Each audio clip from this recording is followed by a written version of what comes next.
오늘 말씀의 제목은 누가가 하고 싶었던 이야기라고 하는 제목으로 여러분과 나누기를 원합니다. 사도행전은 예수님의 발자취를 따르는 제자들의 선교 사역이 기록되어진 사도들의 전기라고 이렇게 말씀드릴 수가 있겠습니다. 사도의 의미는 사실 예수님의 부활을 목격한 자들을 가리켜서 이렇게 사도라고 칭합니다.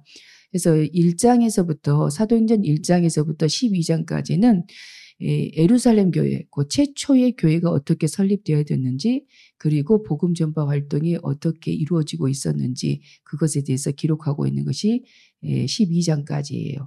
그리고 13장부터서는 안디옥 교회가 이렇게 설립이 되어지고, 그 안디옥 교회로부터 선교사가 파송되어지면서 온 세상으로 이렇게 이방 교회들이 세워지는 그러한 것들을 볼 수가 있습니다. 그래서 전반부, 그러니까 1장에서부터 12장까지 해서 중심 인물은 누구냐면 예루살렘 유대 땅에서의 복음 전파 사역이라 베드로가 중심 인물입니다. 그런데 13장부터는 이방 선교를 이렇게 나갔던 바울이 이렇게 주축이 되고 있는 것들을 볼 수가 있습니다.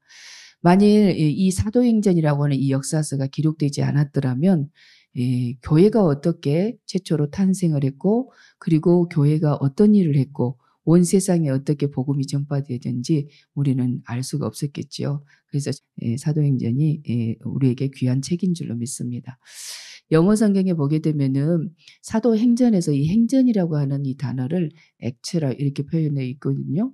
그런데 이제 그 단어를 다른 영어 단어로 저는 좀 표현해 보고 싶더라고요. practice라고 하는 실천이라고 하는 단어로 이렇게 바꿔서 하면은 조금 더 적합하지 않을까, 그런 생각을 해보게 돼요.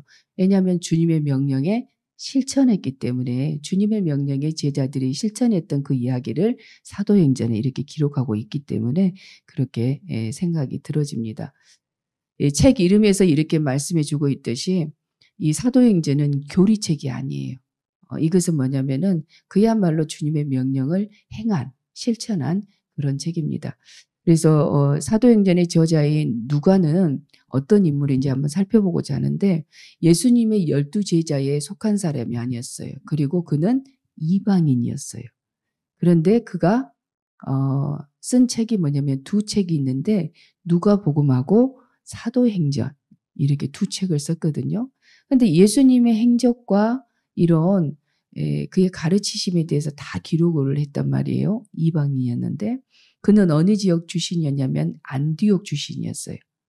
안디옥 출신이었고, 그는 그래서 헬라 문화에 많이 익숙했고, 또 반면에 구약 성경에 아주 능통한 그런 사람이었어요.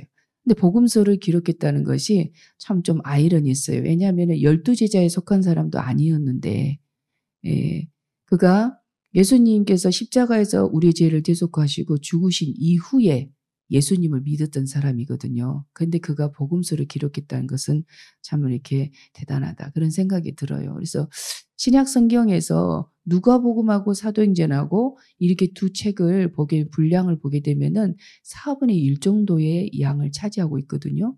그래서 누가가 이렇게 했던 이 기록은 참 대단한 그런 기록들이에요. 그래서 이제 누가복음은 어떤 내용을 기록하고 있냐면, 예수님께서 탄생하시고, 그리고 예수님이 가르치시고 예수님께서 어떤 사역을 하였는지 그것에 대해서 기록하고 있어요. 그래서 예수님의 그 십자가의 죽으심과 또 부활하시고 40여일 동안에 이렇게 하나님 나라의 일에 대해서 말씀하신 그런 모든 것들을 기록한 책이 누가복음이에요. 그렇다면 지금 이어서 기록되어진 이 사도행전은 바로 예수님께서 승천하시고 나서 보내주신 성령님께서 임재하심으로 인해서 어떤 역사가 일어났는지에 대해서 기록하고 있는 것이 이 사도행전입니다. 근데 누가복음하고 사도행전은 지금은 분리가 되어 있지만 이전에는 한 문구로 묶어진 한 권의 책이었어요. 근데 시간이 흐르면서 이렇게 분리가 되었다는 거죠. 그러면 이제 누가가 예수님께서 십자가에 죽으신 이후에 예수님을 믿게 되었다라고 제가 말씀을 드렸는데, 그러면 누가는 언제부터 이 선교 사역에 동참하게 되었을까? 우리 사도행전에 보게 되면은 16장 이전에 보게 되면 문장의 주어가 이렇게 나와요. 바울과 바나바 이렇게 나오거든요. 문장의 주어가 보게 되면 바울과 바나바로 이렇게 기록이 돼요. 그런데 16장의 10절부터 보게 되면 우리라고 하는 단어가 나옵니다. 한번 보실까요? 우리 16장 10절 우리 한번 다 같이 보도록 하십니다. 16장 10절 우리 합독하십니다. 시작.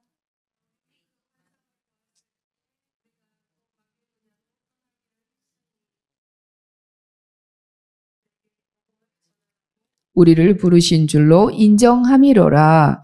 아멘. 거기 보니까 바울이 그 환상을 보았을 때 우리가 라고 이렇게 말하고 있어요. 그래서 지금 누가가 이 선교 사역에 동참하게 된 그때는 지금 보게 되면은 바울이 2차 전도 여행을 시작하는 그때부터 이렇게 합류했다는 걸 알 수 있어요. 누가의 직업은 여러분들 잘 아실 거예요. 의사. 예, 오늘날에 존경받는 그런 신분의 의사가 아니었어요. 당시에는. 그래서 어떤 설에 의하면은 지금 오늘 본문에 기록되어 있는 데오빌로라고 하는 인물, 그의 노예였을 것이다 추정을 해요. 그런데 그가 주인이었던 데오빌로의 병을 고쳐줌으로 인해서 자유인이 되었다라고 하는 그런 이야기가 있습니다. 어쨌든 오늘 본문을 들어가는데 데오빌로라고 하는 인물이 참 궁금해요. 데오빌로는 로마 황족 중에 최초로 예수님을 믿었던 그런 인물이에요. 그래서 도미티안 황제 시대 때에 도미티안 황제의 사촌으로 이렇게 그 역사가들은 기록하고 있어요. 그래서 그의 본명은 플라비우스 클레멘스예요. 그런데 지금 데오빌로라고 말하고 있는 것은 로마식의 이름이죠. 그래서 그 이름의 의미는 뭐냐면 하나님이 사랑하시는 자, 하나님을 사랑하는 자, 그런 이름의 의미를 가지고 있습니다. 그래서 이 이름을 보았을 때에 우리가 추정할 수 있는 것은 뭐예요? 예수님의 복음을 받아들인 인물로 우리는 이렇게 생각할 수 있다라는 겁니다. 그런데 1절에 보니까 데오빌로여 하고 내가 먼저 쓴 글에는 그랬어요. 그러면 누가가 기록한 책이 두 권이라고 했어요. 누가복음하고 사도행전. 그럼 먼저 쓴 글은 무엇일까요? 누가복음. 그렇죠? 누가복음이라는 것을 우리는 알 수가 있어요. 자, 그런데 지금 두 권이 원래 한 문금이라고 했어요. 한 권의 책이었는데 분리가 되었다고 제가 말씀드렸기 때문에 이 사도행전을 이해하기 위해서는 누가복음에 있는 말씀을 우리가 살펴봐야 자연스럽게 사도행전으로 넘어갈 수 있다는 것을 우리는 생각할 수 있어요. 그래서 누가복음을 잠깐 보고자 합니다. 누가복음 1장 1절부터 2절 우리 한 목소리로 합독하십니다.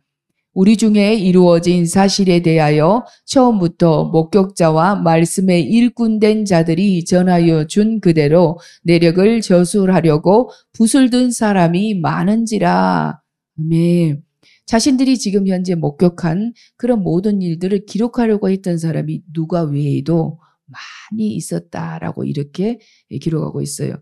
그런데 이제 데오빌로에 대해서 사도행전에서는 호칭이 없어요. 그런데 지금 누가복음에는 뭐라고 나오냐면 3절에 보게 되면 데오빌로 각하에게 이렇게 말하고 있습니다. 호칭이 각하라고 하는 호칭이 붙었어요. 바로 로마의 고급 관리 중에 한 사람이라는 것을 우리는 알 수가 있습니다. 그런데 사도행전은 데오빌로라고만 했고 누가복음에는 아주 예의를 갖춰서 데오빌로 각하라 이렇게 호칭을 해요. 4절에도 보게 되면 각하라고 이렇게 하고 있는 것을 볼 수 있어요. 누가복음 1장 4절에요. 그래서 이것은 우리가 이 본문을 받아들일 때 어떻게 받아들이면 좋냐면요. 데오빌로 한 개인으로 이렇게 생각하고 받는 것보다는 지금 복음을 막 받아들이거나 복음의 호감을 가진 사람들의 이방인의 대표격으로 생각하고 받으시면 좋다는 겁니다. 그래서 지금 저와 여러분에게도 주님께서 하신 말씀으로 받으시는 은혜가 있기를 예수님의 이름으로 축원합니다. 그래서 이런 그 복음에 이제 막 문을 연 그런 사람들에 대해서 전 문화부 장관이었던 이혜령 박사는요 이렇게 이야기를 해요. 잠재적 그리스도인이다라고 이렇게 세련되게 말씀을 하더라고요. 그러니까 잠재적인 그리스도인 아직 교회 공동체에 딱 입문하지는 않았지만 뭐냐면 이제 복음을 영접하고 이제 호감을 갖고 있는 그런 사람들에 대해서 잠재적 그리스도인이다 이렇게 말을 하더라고요. 좋은 용어인 것 같아요. 우리도 그렇게 사용하면 좋을 것 같습니다. 그래서 어쨌든 누가는요 복음에 막 눈을 뜨기 시작한 지금 이방인을 상징하는 데오빌로에게 신앙의 성장과 성숙을 위해서 지금 이 글을 쓰고 있다라는 것이죠. 제가 예를 들어볼게요. 제가 이제 조찬 모임에 나가는데 조찬 모임에 나가면은 이렇게 믿는 분들도 있고 저 같은 사람도 있고 또 믿지 않는 분도 계세요. 그러니까 믿지 않는 분이라고 우리가 표현하자면 교회를 아직 출석하지 않고 있는 분들도 있고 그리고 이제 교회를 막 다닌 지 얼마 안 되신 분도 있고 신앙에 이렇게 자기들이 많이 있어요. 그런데 이제 그런 분들에게 직분을 부르지 않습니다.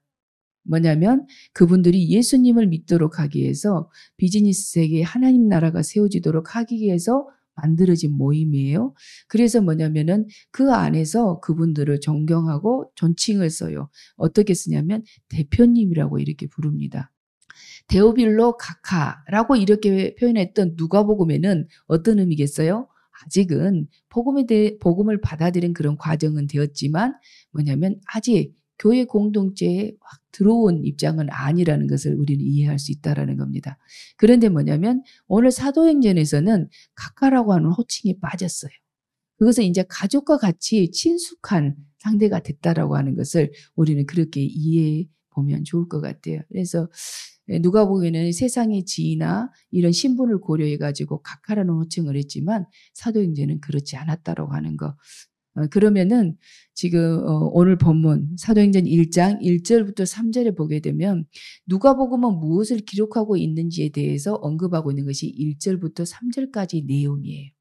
거기에 보게 되면 예수님의 가르치시고 행하심에 대해서 기록했다는 거죠. 그것이 바로 예수 그리스도의 십자가의 그 고난과 그리고 부활하셔서 40여일 동안 제자들에게 나타나셔서 하나님 나라에 대한 일을 말씀하셨다라고 이렇게 하고 있는 것이 1절부터 3절까지의 내용이에요. 그것이 어디에 있다고요? 누가복음에 기록하고 있는 것을 오늘 사도행전 1장 1절부터 3절까지 이렇게 함축적으로 이야기를 해주고 있다는 겁니다. 누가는 어떤 얘기를 하고 싶었을까? 교회 공동체 일원으로 가족이 된 데오빌로에게 누가는 어떤 얘기를 하고 싶었을까요? 하나님 나라의 일에 대해서 이야기를 하고 싶었다는 것이죠. 그래서 누가복음에 있었던 누가복음에 기록되어진 그 말씀을 지금 1절부터 3절까지의 내용을 쭉 풀어서 이야기하면서 하나님 나라의 일을 말씀하시니라 부활하셔서 하셨던 그 이야기를 하고 있는 거예요. 그러면 주님은 지금 영적으로 성숙한 사도들, 제자들, 지금 저와 여러분 교회된 우리에게 어떤 이야기를 하고 싶으신 거예요? 하나님 나라의 일에 대해서 이야기를 하고 싶은 것이라는 겁니다. 그럼 하나님 나라의 이야기는 무엇일까? 하나님 나라의 일은 무엇일까? 그걸 한번 살펴보고자 합니다. 누가복음 24장 25절부터 26절 우리 한 목소리로 합독하십니다.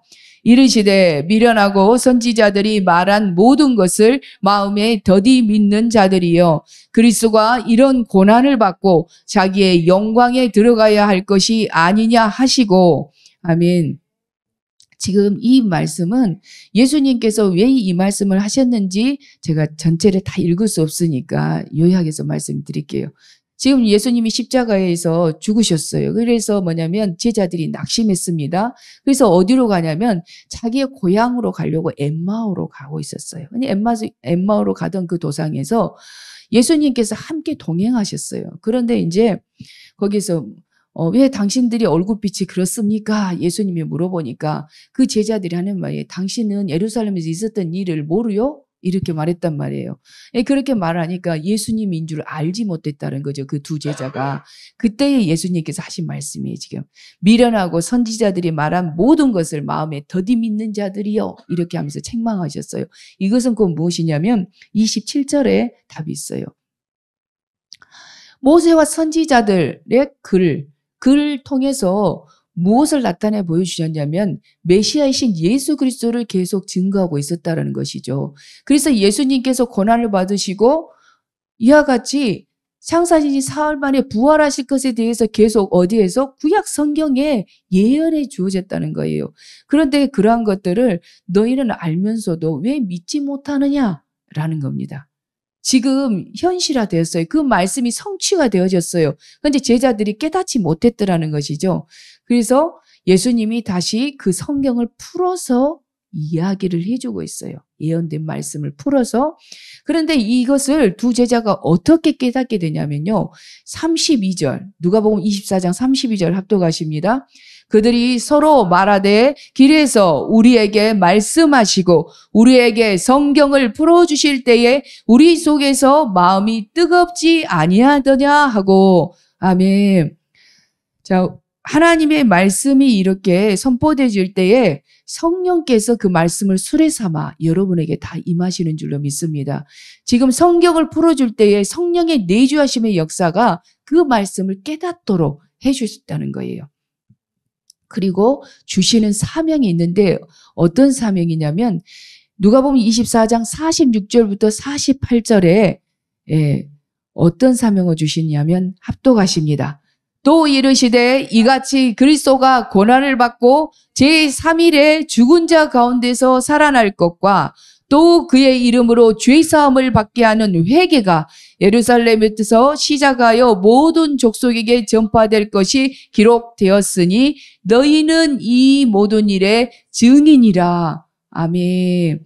그래서 하나님 나라 일에 대해서 데오빌로에게, 사도들에게, 그리고 교회들에게 부탁하신 거, 그것이 바로 뭐냐면 예루살렘에서 땅끝까지 회개 복음을 전파하는 거, 그것을 부탁하셨다라는 겁니다.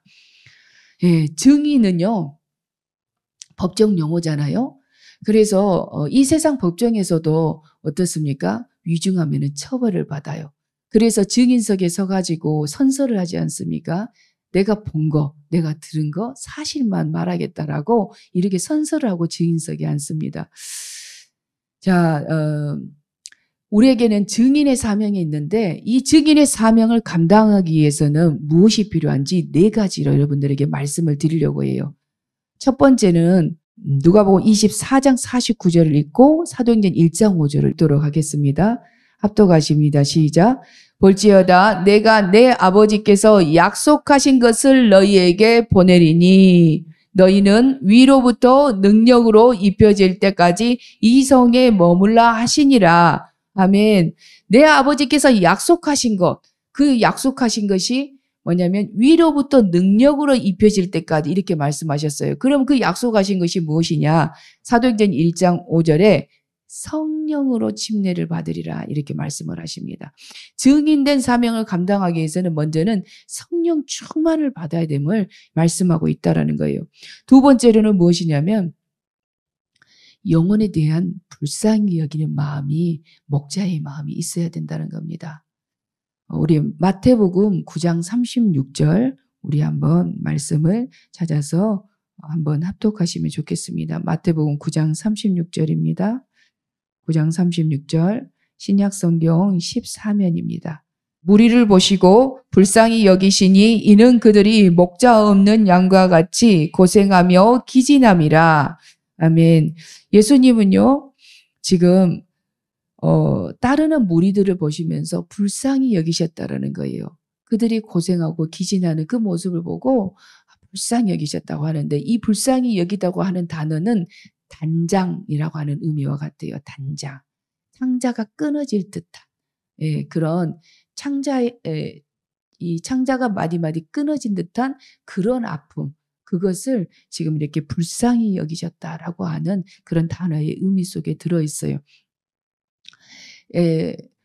진나라 환원이라고 하는 사람이 삼엽이라고 하는 길을 걸어갈 때에 어린 원숭이를, 이 아기 원숭이를 장난삼아서 데리고 갔어요. 그런데 이 어미 원숭이가 이 환원이 탄 이 배를 끝까지 쫓아서 천리길을 따라왔다는 것이죠. 그래서 이 배가 강가에 다가가자마자 어미 원숭이가 배로 뛰어 올라왔어요. 그건 이제 어찌된 일인지 이 어미 원수인가 죽어버렸다라는 것이죠. 그래서 해부를 해보았더니 이 창자가 마디마디 다 끊어졌더라는 겁니다. 그래서 단장이라고 하는 말이 이때부터 생겨났어요. 그런데 우리나라에도 6.25 사변 때 이렇게 남편이 이 인민군에서 끌려가고 이런 모습을 보고 남편을 그리워하면서 지었던 노래가 있어요. 단장의 미아리 고개. 예. 그렇게 애절하게, 예. 그때의 모습들을 이렇게 가사를 적어가지고 그런 노래가 나오지 않았습니까? 예. 그런데 성경에 보게 되면 하박국 선지자도 창자가 흔들렸다라고 하는 표현이 하박국서 3장 16절에 이렇게 나와요. 창자가 흔들렸다는 표현이. 그 말은 뭐냐면 외세의 침략을 받으니까 이방 나라가 침략해 왔는데 자기 마음이 너무 고통스러운 거예요. 창자가 끊어질 듯한 그런 고통이 하박국 선지자에게 임했다라고 지금 성경에 그렇게 기록하고 있는 것을 볼 수 있어요. 우리에게는 영혼에 대한 이런 예수님의 마음, 불쌍히 여기는 마음이 있어야 된다고요. 애절하게. 정말 불쌍히 여기는 그런 마음이 우리 가운데 부어질 때에 증인의 사명을 감당하게 되는 줄로 믿습니다. 세 번째로는 무엇이냐면요. 증인의 사명을 감당하기 위해서는 복음을 살아내는 삶이 필요합니다. 그러니까 기도 중에도 그렇게 해주셨는데 복음을 살아낸다고 하는 것. 우리가 그리스도를 보여주는 삶이 되어져야 된다는 거예요. 일제시대 때 3.1운동 그 당시에 전체 인구의 기독교인이 1%밖에 되지 않았다는 거죠. 그런데 뭐냐면 3.1 운동을 했던 민족의 대표가 33인이지 않습니까? 그 가운데 기독교인이 16명이나 된다라는 거예요. 그래서 그 시대를 이끌어갔던 정신이 바로 기독교 정신이라는 것을 우리는 알 수가 있어요. 이렇게 사회에 아주 큰 영향력을 미치는 그러한 우리 기독교였어요. 또 북한의 이런 지방에 장이 서려고 할 때 이 장날이 주일이면은 장이 서지 않았다는 거예요. 왜냐하면 기독교인들이 가게 문을 열지 않기 때문에 장이 바로 설 수가 없었다라는 이런 일화가 있습니다. 그만큼 무엇이냐면 너무나 소수였고 기독교인 수가 전체 인구의 1%밖에 안 되는 그 당시였지만 그렇게 복음을 살아내는 그런 기독교인들이 많았다라는 거예요. 그런데 지금 이 시대는 천만인 성도를 자랑하는 우리 한국교회잖아요. 그런데 어쩌냐면 지금은 세상이 교회를 걱정하고 앞으로 기독교인 수가 점점 줄어들 거라는 미래학자의 이야기가 있어요. 물론 하나님을 저는 믿기 때문에 그 학자의 말을 무시합니다. 근데 그만큼 복음을 살아내는 복음을 보여줄 수 있는 예수 그리스도의 뜻에 의해 순종하며 살아가는 이들이 많이 줄어들고 있다고 하는 것은 너무 안타까운 이야기예요.